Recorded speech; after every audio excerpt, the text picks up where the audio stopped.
Alright, now with two viewers, this is The Light Goes Out by Absolute Anonymous. Uh, is there something wrong, Twilight Sparkle? No, Princess. I'm just not very thirsty. That's too bad. I made this tea myself, you know. Yeah, I know. Are you sure there's nothing wrong? Yes, I'm sure, but can you close the curtains, please? With a gentle flutter of magic, Celestia drew the curtains shut, sealing out the sunlight and dimming the room. Silence fell over the two of them. The Alicorn sipped her tea, wearing the same beatific expression as always. Her student remained still, making no effort to take up her cup. Curls of steam rose from her undisturbed drink. The princess eyed it, but said nothing. Princess? What is it, Twilight? Why have you done all of this? Done all of what? Everything. Everything right now is so wonderful. So soft and bright. It was never like this before. A smile, touched slightly by the gentle sense of humor brought upon by centuries of experience. Perhaps your perception of things has changed. That can happen with age, you know. Not this much, I'd think. Even the sunlight feels different. Different how? Everything feels so warm and gentle. And that disturbs you? It's unnatural. Nothing was ever like this before. Was there fear in those eyes? No, not fear. Uncertainty, maybe. Hesitance, but not fear. And Celestia was certain that her own eyes reflected nothing but love and pride, for that was what her student brought out in her, and that was what Twilight Sparkle deserved to see in them. The princess might have spoken at that moment, to say something of this, but Twilight interrupted her.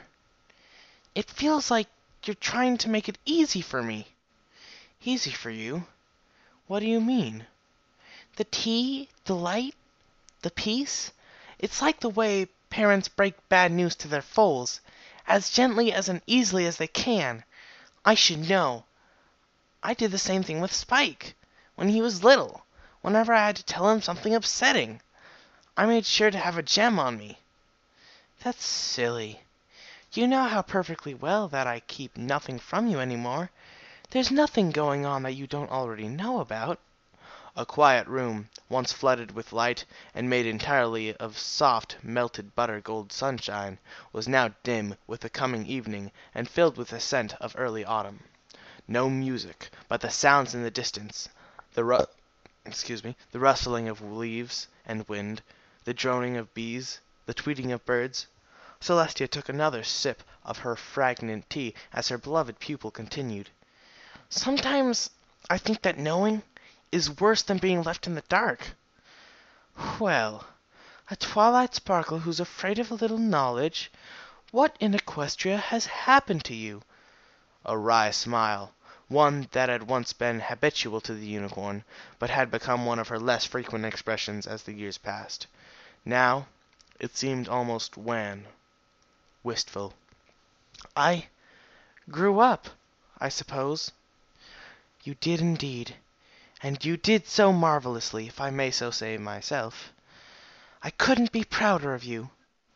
Sometimes I think it would have been easier if I'd never known just how little I knew. The way things are now, all I can think is, it's not enough. It's not enough. I'm not done yet. But it's not like I have a choice, do I? Of course you do. There's always a choice. You choose how you react. You can choose to see yourself as not having done as much as you wanted, or you can choose to see yourself as having done everything you could and everything you needed to. Either interpretation would be correct, and it's up to you to decide. Rows of her beloved books lined the shelves of the quiet, bright room. The musty smell of old pages and worn leather spines mingled with the fragrance of fresh tea and clean air, filling the room with a comforting scent well known and well liked by Twilight Sparkle. Even if she could no longer read them, possessing neither the strength nor the inclination at the moment, their mere presence was, in itself, a comfort. A reminder of days long past, when she had become the eager school filly, studying not only through habit, but through desire. After all, once she'd been accepted into magic school, the only unicorn had been a true scholar through and through, studying for the joy of learning rather than for any worldliness of hers. You say that like it's easy. I can't just decide that I've been everything I could be. The fact remains that there's too much I haven't done. I'm not ready. I can't be. What could possibly be left, my dear pupil? Princess, who am I? Oh dear, has that brilliant mind of yours worn out at last? You're the unicorn Twilight Sparkle, of course. Very funny. Have you always been this way? Or am I only just noticing this now? I believe I've always been this way. At least, I've always been. You're smiling. You know exactly what I mean. Her tone was accusing, but she smiled herself.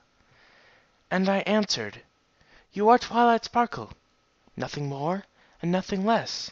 And I believe that should be enough to satisfy you, my little pony. It satisfies me, at least. But what does it mean to be Twilight Sparkle? What have I done with myself? Far too much to list from memory, but I'll try if you like. You're my pupil for one. But, you could always take out another, couldn't you? Do you think I want to? An accomplishment that depends on another pony is no accomplishment at all, is it? All it would take for it to lose all meaning would be for the other pony to have a change of heart. Being your student was an honor, to say the least, but not an achievement, really. It was nothing that I earned. It was luck. Very well, then, though I must say I disagree. Let's see. You're also the element of magic, but that's not something I did or earned either. That's something that just sort of happened. You're the Archmage for the Council of Magic. How does that sound? I don't know. Well, what kind of an accomplishment is that? It's the same as being your student. All it means is that I'm just as good as the pony who came before me, and someday there'll be another. It doesn't mean that I personally did anything of worth. Of course you did. You've surpassed my expectations of you hundredfold. I don't want my accomplishments to be tied to the expectations others hold of me. I don't want them to be defined by some pony else. Not even you. Fair enough. There had been a time when it would never even occur to Twilight to have said such a thing. The approval of her teacher had meant everything once upon a time. Nothing had ever brought Twilight Sparkle happiness like the feeling of cracking open a new tome or unrolling a fresh scroll of parchment, waiting to be filled with scribbled words and diagrams. Nothing, perhaps, but the happiness of having discovered a new fact, or learning a new lesson and putting it down on paper for Celestia to pursue. And here she was now, saying that she didn't want her sense of self-worth to be defined by others, all the while defining self-worth by using the expectations of others as her parameters. I'm sorry, Princess. For what? I've failed you. Twilight had never stopped learning, had never stopped sharing. The unicorn had always wanted to know and be more than she was, while meanwhile all Celestia had wanted was to tell her that she'd always been exactly right. But her approval was not enough. Not her approval as it had once been, at least. Firmly held, and mistaken, beliefs pervaded Twilight's every move, her every step, as though the unicorn was utterly convinced that Princess Celestia had such high expectations and demands of her that she couldn't afford to slip up once. She couldn't drop. She couldn't rest. She couldn't let go. Not until she had done enough. Not until she had done her teacher proud. Ever the faithful student, no matter what she claimed to the contrary. You haven't failed me. I don't believe you could fail me if you tried. But there's still so much I don't know. So much I haven't learned. I mean, I haven't learned everything about friendship yet. I haven't written you enough friendship reports. Even if I don't want accomplishments to be defined by others, that at least was something I wanted for myself, too. It is impossible to learn everything there is to know about friendship, Twilight. You wanted me to learn, though. And so you did. But there's still so much left. Indeed there is. But you have uncovered most of it. Of what there was, at least. Friendship isn't a static concept. It's one that's ever changing, and ever growing, and ever shifting. It feels like my winter wrap-up all over again. I don't know where I belong, or what I can offer. Or what I could offer, I guess. And if I don't figure it out soon, I'll miss my one chance for it to even count. Twilight, the Princess of Eternal Sun wanted to say, you have no further obligations to me, nor to Equestria. You've met and exceeded my every expectation, and I desire nothing else from you.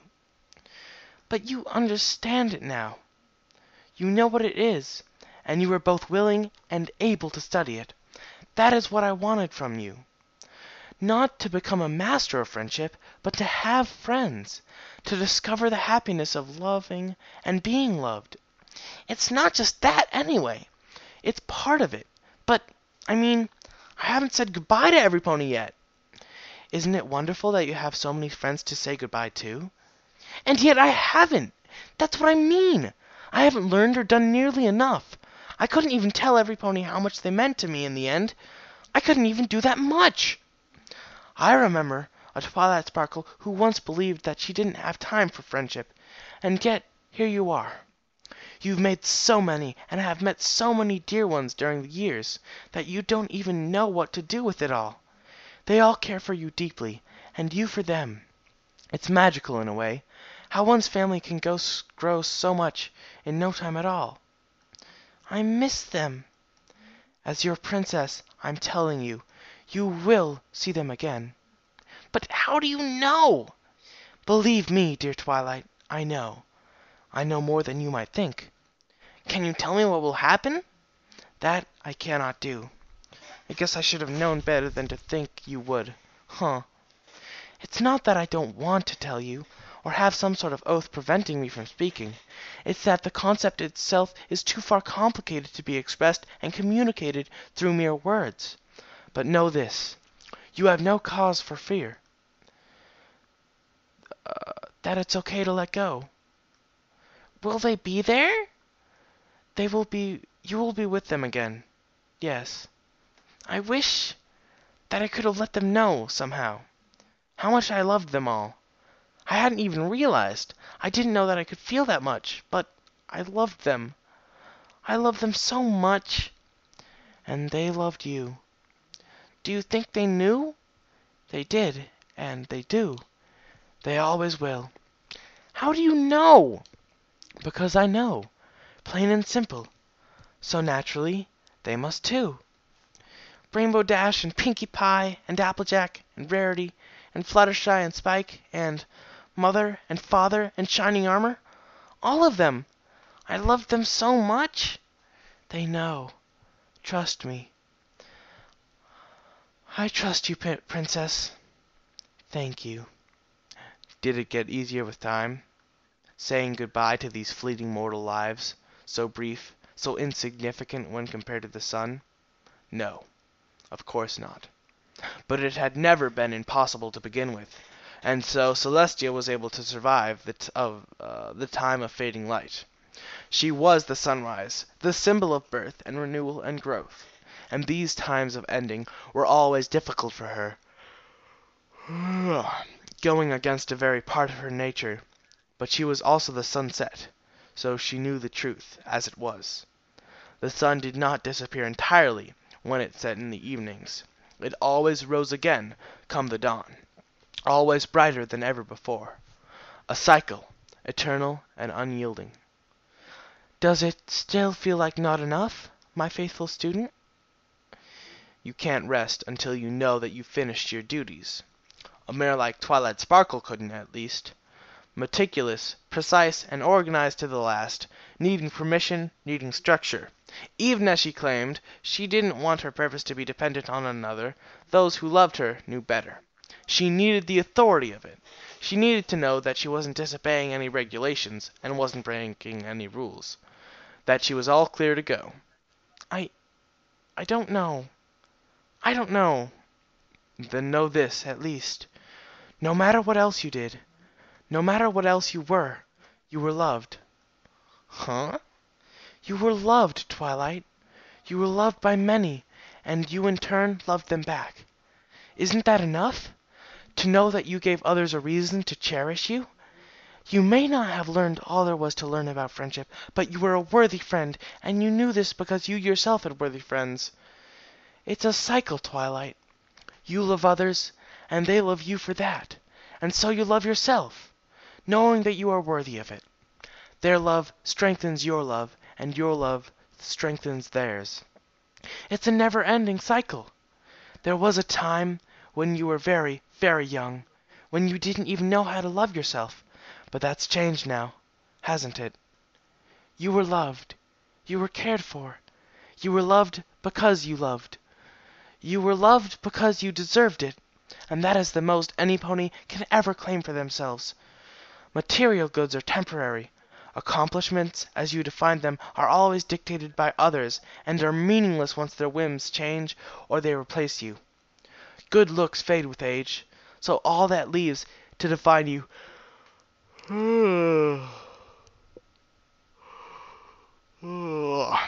is what you are and what you do. And what you did was win the love of others. You ask what you are, Twilight Sparkle. And you are Twilight Sparkle. And you are loved. By your friends, by your family, and by me. Don't you think that's enough? That is the meaning of your existence. Your life brightened the existence of others. Don't you think that's enough? Yes. Yes, that's enough. That's what I needed to hear. You are loved, and you are wanted. A mare lay in the bed before Celestia, a bed much like a hospital bed, somber, plain, neat, and clean.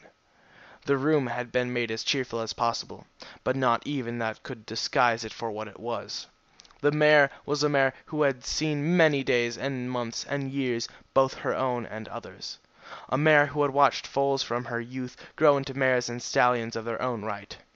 Who had done and seen so much and had befriended many. Who had watched one by one as her friends slipped away. Quiet, peaceful ends, fitting lives, well lived. And that was what the aged, graying mare was at last beginning to discover for herself. Twilight Sparkle sat before her teacher, seeking her final grade before allowing herself to be dismissed. Ever the faithful student. I love you too, Princess. You are like a mother to me. I love you as well. You are like a daughter to me. There will never be another Twilight Sparkle. I'm not afraid. I didn't think you would be. Could you open the curtains again? Please? Of course. And the curtains blew open, letting in the last fading light of the brilliant setting sun. It's so beautiful, Princess. A teacher and student, mother and daughter, a pair of friends. Thank you. With a contented smile, the aged mare turned to her teacher, her mother, her friend. You... With a gentle smile, the eternal sun turned to hear her student, her daughter, her friend. Yes, my faithful student? The fading light of the sun. Thank you for everything. Like she was falling asleep. You're so bright, Princess. Peace. As are you, my Twilight Sparkle. A final smile, and the dimming of once bright eyes. Twilight? And the light in Twilight Sparkle's eyes went out. Oh, Twilight! Only silence. The sun could not grieve for the dimming of a single flame.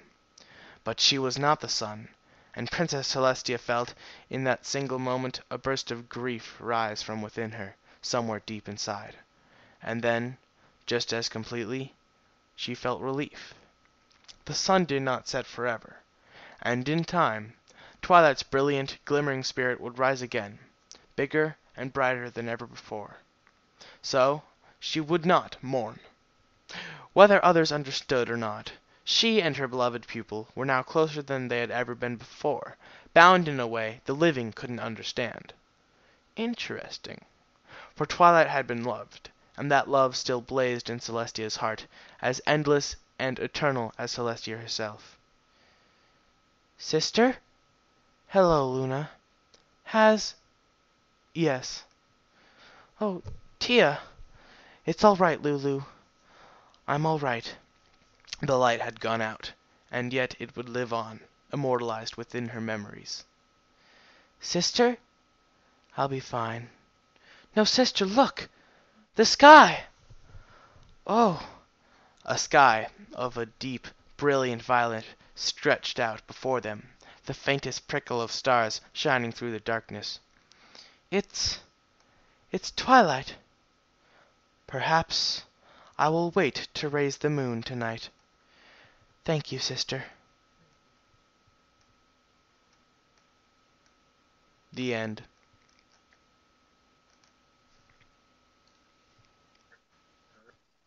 Wow, that was very interesting. Whoa. I'm wondering if maybe I should put like music at the end, but it wasn't sad enough.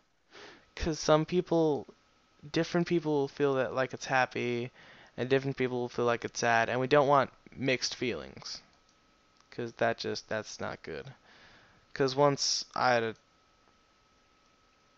story ruined for me. 'Cause yeah, I, 'cause it was like of Mice and Men.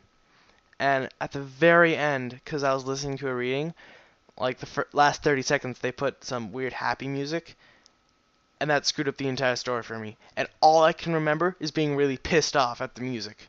And I can't remember how I actually felt. The God particle. The God particle was discovered like yesterday or something. So I think I really should go to bed since I have work tomorrow. And since it's 3:30 at night. Yeah. So, first of all, I'm going to stop the recording.